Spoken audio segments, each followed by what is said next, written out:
Assalamu alaikum jama'a, barkanmu da sake saduwa da ku a wannan channel tamu mai albarka. Da farko dai ku danna subscribe sannan ku danna alamar ƙararrawa wacce za ta sanar da ku da zarar mun ɗora sababbin shirye-shiryenmu. Mun gode. Insha Allah yau za mu kawo muku yadda za ka canja ma Facebook ɗinka kala. Kamar a ce dark mode kenan. Da farko za ka shiga kan Facebook naka.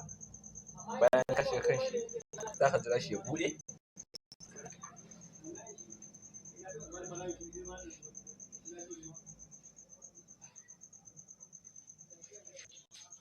Bayan ya buɗe haka shine fuskar Facebook naka kenan.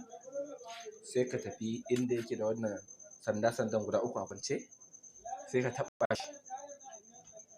Bayan ka taɓa shi za ka tashi zuwa can ƙasa.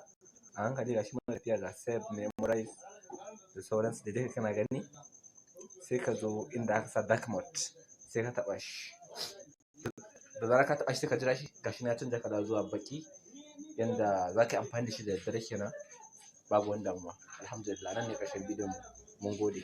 Kar ku manta ku danna subscribe sannan ku danna alamar ƙararrawa.